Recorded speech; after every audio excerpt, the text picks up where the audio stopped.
नमस्कार, India voice देख रहे हैं आप। मैं हूं आपके साथ रिया डंगवाल। बुलेटिन की शुरुआत करेंगे इस वक्त की बड़ी खबर के साथ। सबसे पहले बात कर लेते हैं झारखंड की। झारखंड से इस वक्त की बड़ी खबर आपको बता दें, फिर से एक बार सीएम बन सकते हैं हेमंत सोरेन। किसी भी वक्त सीएम पद से चंपई सोरेन इस्तीफा दे सकते हैं। तो इस वक्त की बड़ी खबर आपको झारखंड से बता दें, झारखंड में सियासी हलचल पूरी तरह से तेज है।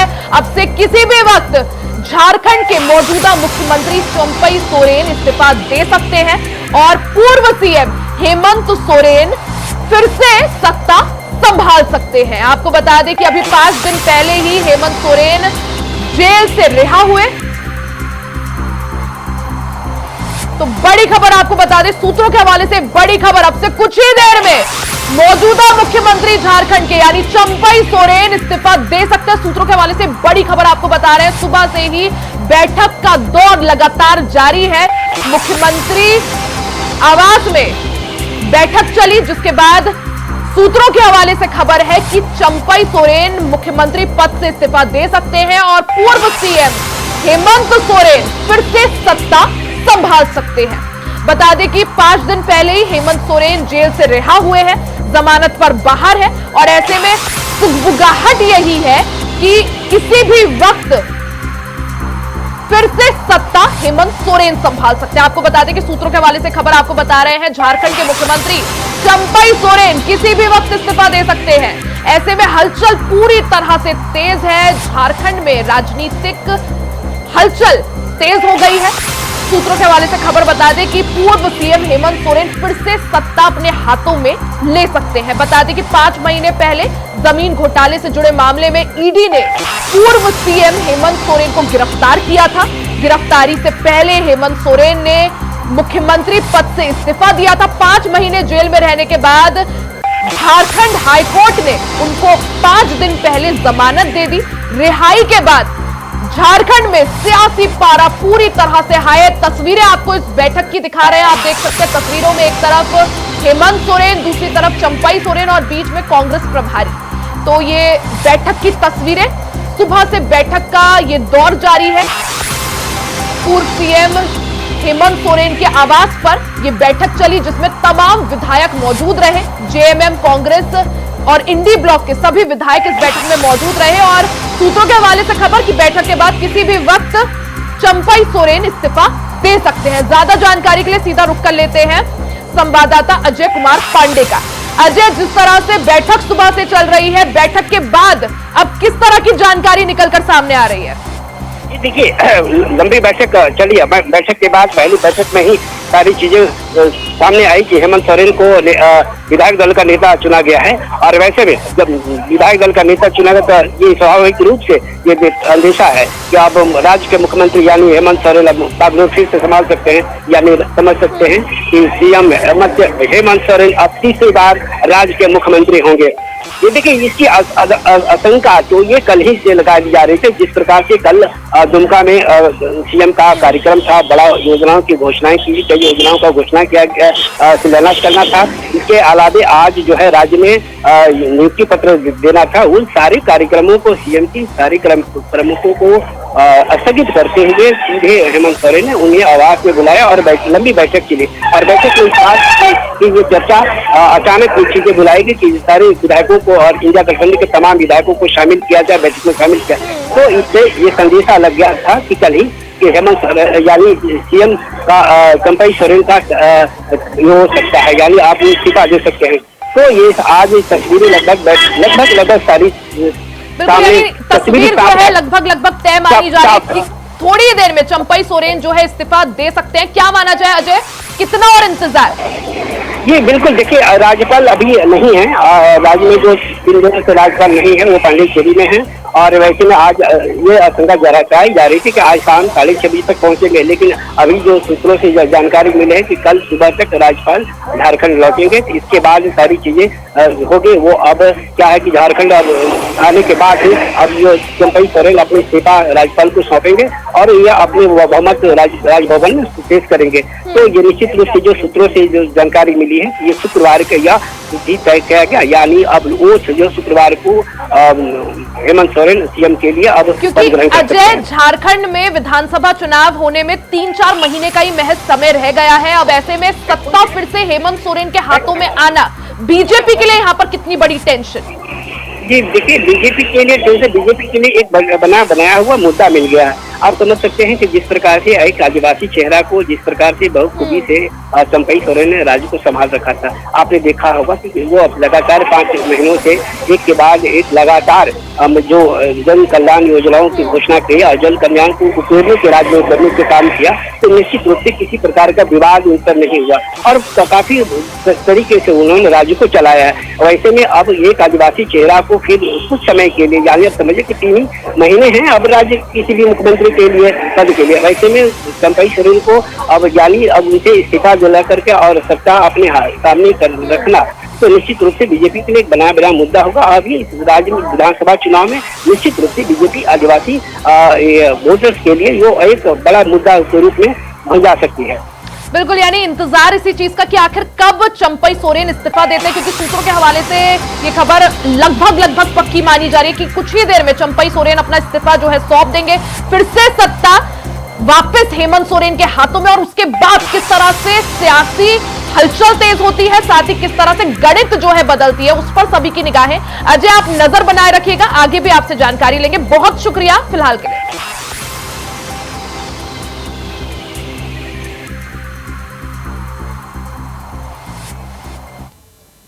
वहीं यूपी के हाथरस में भोले बाबा के सत्संग के बाद हुई भगदड़ में अब तक 122 लोगों की मौत हो गई है।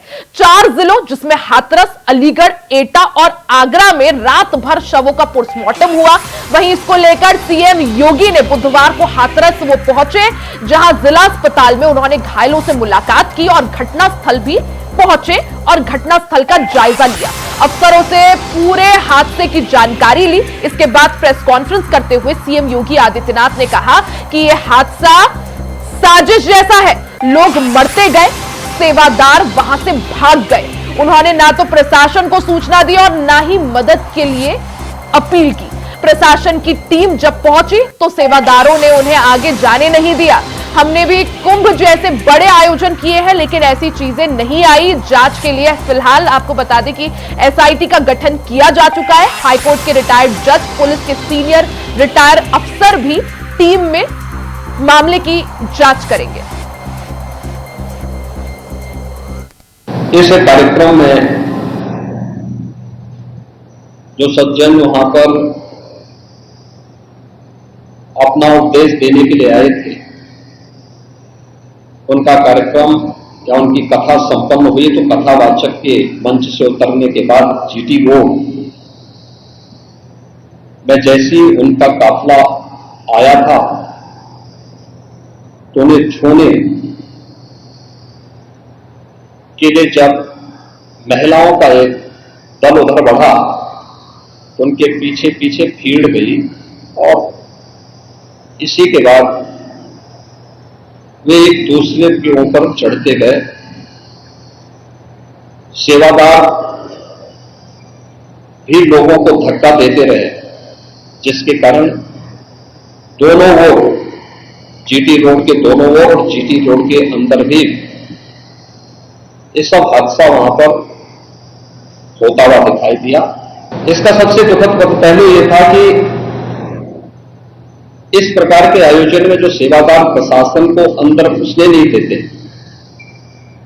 दुर्घटना होने के तत्काल बाद या दुर्घटना के दौरान प्रारंभिक रूप में इन्होंने पहले वहां पर इस मामले को दबाने का प्रयास किया, लेकिन जब उन्हें प्रशासन ने हॉस्पिटल ले जाने की कार्रवाई प्रारंभ की तो इनमें ज्यादातर सेवादार वहां से भाग गए। इस पूरे घटनाक्रम के लिए हम लोगों ने एडीजी आगरा की अध्यक्षता में एक एसआईटी गठित की है, जिसने अपनी प्रारंभिक रिपोर्ट दी है और इस घटना की तह में जाने के लिए उनसे कहा गया है। बहुत सारे ऐसे पहलू हैं जिन पर जांच होनी बहुत आवश्यक है। अब तक प्रथम दृष्टिया जो थी हमारी कार्रवाई ये थी कि राहत और बचाव के कार्य को आगे बढ़ाने के बाद आयोजकों को पूछताछ के लिए बुलाना, घटना के बारे में, हादसे के कारणों के बारे में उनसे भी पूछताछ करना और फिर घटना की लापरवाही और जिम्मेदारों की जवाबदेही भी इसके लिए तय करना, जिसके लिए पहले से ही एफआईआर यहां पे दर्ज हो चुकी है। देखिए, कुछ लोगों की एक प्रवृत्ति होती है कि इस प्रकार के दुखद और दर्दनाक घटनाओं में भी वे राजनीति ढूंढते हैं और ऐसे लोगों की एक फितरत है कि चोरी भी और सीना चोरी भी। यह हर व्यक्ति जानता है कि सज्जन के फोटो किसके साथ में है, उनके राजनीतिक संबंध किन के साथ जुड़े हुए हैं। शासन स्तर पर हम लोगों ने कल भी जो व्यवस्था बनाई थी, लेकिन प्रथम दृष्टया हम लोगों का यह था कि पहले राहत और बचाव के कार्य को आगे बढ़ाया जाए।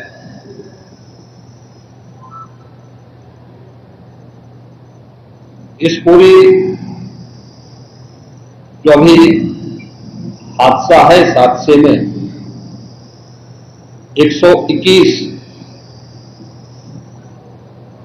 श्रद्धालुओं की मृत्यु हुई, जो उत्तर प्रदेश के साथ साथ हरियाणा, राजस्थान और मध्य प्रदेश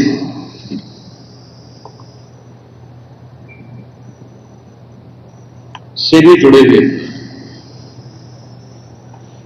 उत्तर प्रदेश में हाथरस, बदायूं, कासगंज, अलीगढ़। तो उत्तर प्रदेश के हाथरस में जिस तरह से बीते दिन सत्संग के दौरान ये भीषण हादसा होता है, जिसमें भगदड़ मच जाती है, उसके बाद 122 लोगों की जान चली जाती है, जिसमें ज्यादातर महिलाएं हैं। ऐसे में हमारे साथ मैनपुरी से संवाददाता मुकेश कुमार जुड़ गए हैं, लखनऊ से मोहम्मद आसिफ जुड़े हैं और एटा से संतोष यादव जुड़े हैं। सबसे पहले मुकेश, आपके पास आऊंगी, क्योंकि जो भोले बाबा है जिनकी बात चल रही है, जो कथावाचक थे, उनका आश्रम मैनपुरी में है। मैनपुरी में मौजूद होने की उनकी बात सामने आ रही है, क्या जानकारी इसको लेकर?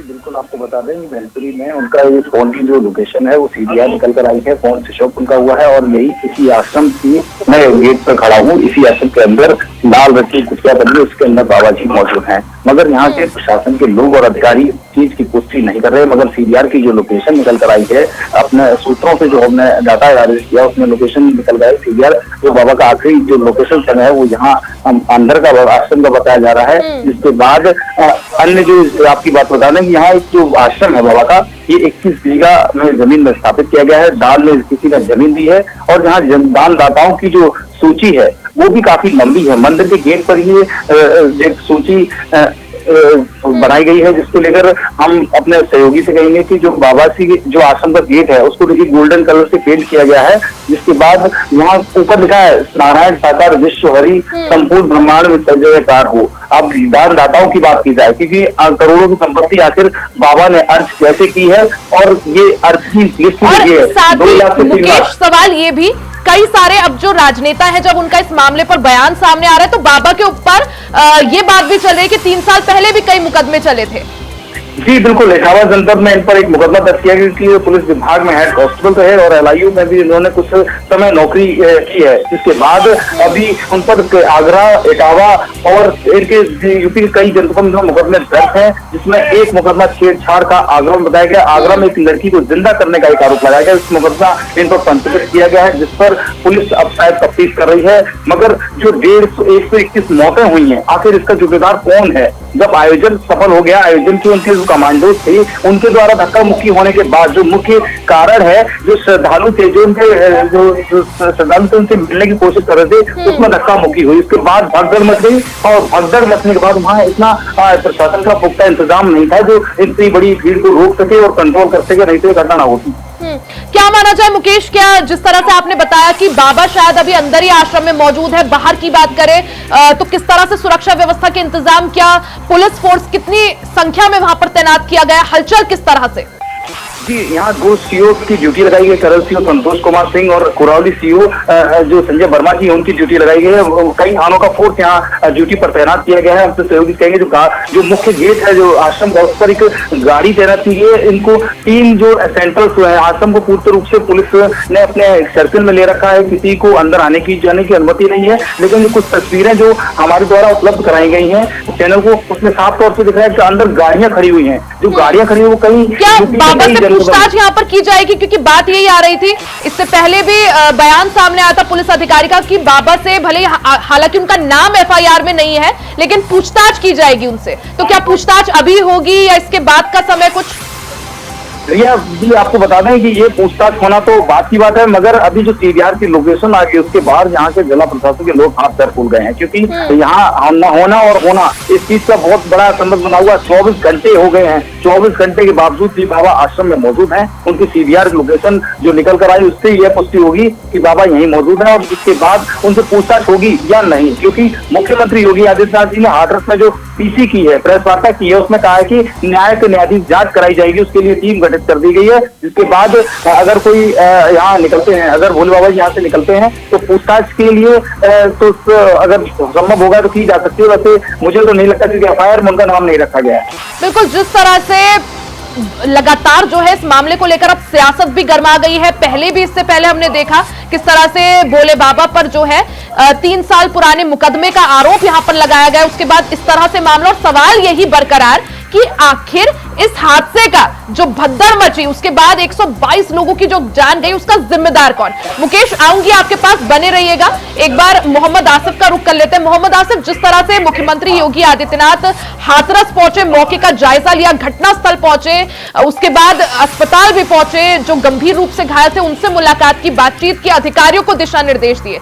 मोहम्मद आसिफ, एक्शन यहां पर जो है सख्त लिया जा रहा है प्रशासन की तरफ से। मुख्यमंत्री योगी आदित्यनाथ ने एसआईटी गठित करने की भी बात कही है। आगे क्या कुछ कड़े कदम उठाए जाएंगे, क्योंकि सवाल यही बरकरार है कि आखिर बाबा के ऊपर एफआईआर कब, उनका नाम कब शामिल होगा? जी बिल्कुल रिया, जिस तरह से हाथरस में हादसा हुआ जिसमें लाशों का ढेर लग गया, यहाँ तक कि यह कहा जा सकता है कि सत्संग स्थल शमशान स्थल बनकर सामने आया है। 121 श्रद्धालुओं की मौत हुई और करीब 150 श्रद्धालु घायल है, जिनका उपचार कई अस्पतालों में चल रहा है। यूपी सीएम योगी आदित्यनाथ आज हाथरस पहुंचे, उन्होंने घायलों से उपचार के बारे में जानकारी ली और हालचाल जाना। वहीं यूपी सीएम योगी आदित्यनाथ पहले ही मृतक परिवारों को 2 लाख की आर्थिक सहायता और साथ ही साथ घायलों को 50-50 हजार की आर्थिक मदद देने का ऐलान किया।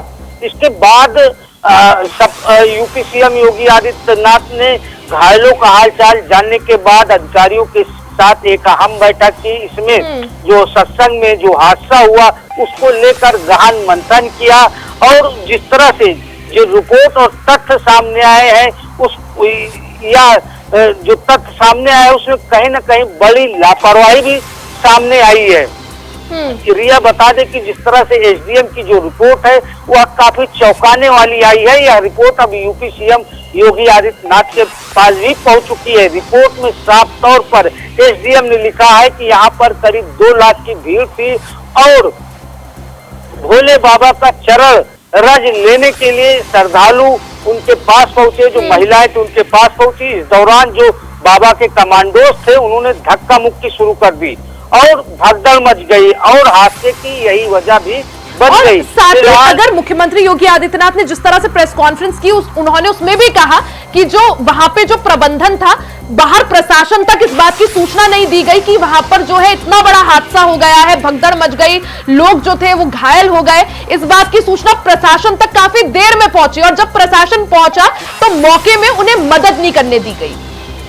जी बिल्कुल रिया, इस मामले में कहीं न कहीं बड़ी लापरवाही कार्यक्रम आयोजक की तरफ से भी की गई है, क्योंकि जिस तरह से भीड़ इकट्ठा हुई, हालांकि कार्यक्रम आयोजकों ने परमिशन भी एसडीएम से लिया था और एलआईयू रिपोर्ट की बात करें तो एलआईयू रिपोर्ट भी कहीं न कहीं अफसरों के पास भेजी गई थी, लेकिन यह जो हादसा हुआ कार्यक्रम आयोजकों की बिल्कुल 80,000 लोगों की परमिशन दी गई थी सत्संग में, लेकिन उससे ज्यादा तिगुनी भीड़ वहां पर उमड़ती है और उसके बाद ये दुखद हादसा जिसमें भगदड़ मचने के बाद 122 लोगों को अपनी जान गंवानी पड़ती है। आऊंगी आपके पास मोहम्मद आसिफ, बने रहिएगा। एक बार संतोष का रुख कर लेते हैं, एटा से हमारे साथ बने हुए हैं। संतोष, जिस तरह से पूरा घटनाक्रम सामने आता है, कई लोग जो है 135 से ज्यादा लोग घायल हैं। अभी की अगर बात करूं, मौजूदा स्थिति कैसी है, डॉक्टरों का क्या कुछ कहना है? क्या सभी अभी फिलहाल गंभीर जो घायल थे वो भी अभी खतरे से बाहर है, क्या माना जाए?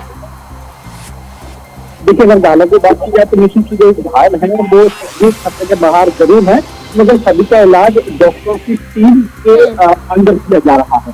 बहरहाल मुख्यमंत्री के जो सख्त तेवर है उसको देखते हुए जो प्रशासन है उसके हाथ पैर पूरी तरह से खुले हुए हैं। कोई भी प्रशासनिक अधिकारी, चाहे डॉक्टर में हो, चाहे पुलिस का हो, चाहे प्रशासन का हो, किसी तरह की कोई भी एक लीक पोल इसको के मामले में छोड़ना नहीं चाहता है, क्योंकि मुख्यमंत्री के तेवर बहुत सख्त हैं। मुख्यमंत्री ने अपने तेवर को ये कहते हुए साफ जाहिर कर दिया कि चाहे कितना भी कोई रसूलदार क्यों ना हो, किसी कीमत पर उसको बख्शा नहीं जाएगा। मुख्यमंत्री लोग सच्चे लोग तेवरों के लिए जाने जाते हैं और उन्होंने ये शब्द कहते हुए बता दिया कि कोई भी कितना बड़ा हो उसको बख्शा नहीं जाएगा, कार्रवाई निश्चित की जाएगी। बिल्कुल संतोष, यानी सख्त रुख अपनाते हुए, हालांकि एसआईटी गठित कर दी है, इंक्वायरी की भी बात यहां पर सामने आई है कि हाईकोर्ट के जो रिटायर्ड जज हैं उनके अंडर में इंक्वायरी होगी, कमेटी बनेगी। लेकिन सवाल यह भी, जिस तरह से इस पूरे मामले को लेकर सियासी पारा पूरी तरह से हाई है, पूर्व सीएम अखिलेश यादव ने भी जमकर मुख्यमंत्री योगी आदित्यनाथ पर निशाना साधा और साफ तौर पर प्रशासन और सरकार को इस हादसे के लिए जिम्मेदार ठहराया। उन्होंने कहा, साथ ही सवाल यह भी उठाए गए कि मौके पर पर्याप्त एम्बुलेंस नहीं थी, घायलों को सही वक्त पर सही इलाज नहीं दिया गया। क्या सच्चाई इसमें? देखिए, विपक्ष की जहां तक बात किया तो विपक्ष का काम तो केवल सरकार के जब सवाल खड़े करना है, उनकी व्यवस्थाओं पर सवाल खड़े करना है, ऐसे में निश्चित रूप से राजनीति से बचना चाहिए। लेकिन कहीं तक ये बात सच भी है। आप समझिए कि मात्र 80,000 लोगों की परमिशन और 2 लाख से लोगों को ज्यादा वहां पहुंच जाना, ये कहीं ना कहीं एक सवाल खड़े करता है, एक प्रशासनिक व्यवस्था पे। दूसरी बात है, पूरे मामले में जो बाबा के वॉलंटियर थे जिन्होंने रोड से लेके अंदर तक कवर कर रखा था, प्रशासनिक लोगों का ये कहना है कि जब ये घटना हो गई उसके बाद भी जब अंदर जाने का प्रयास किया गया तो उनको बाकायदा उस जगह रोका गया।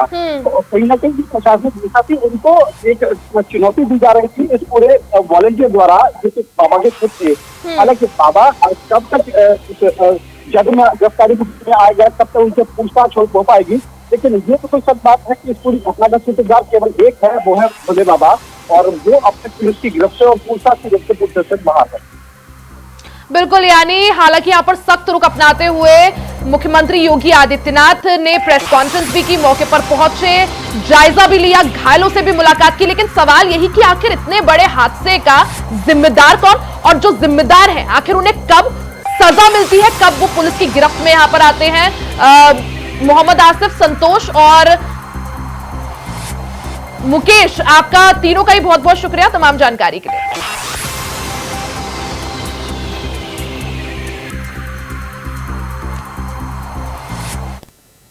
इसी के साथ इस बुलेटिन में फिलहाल के लिए सिर्फ इतना ही। खबरों का सिलसिला जारी रहेगा, बने रहे हमारे साथ।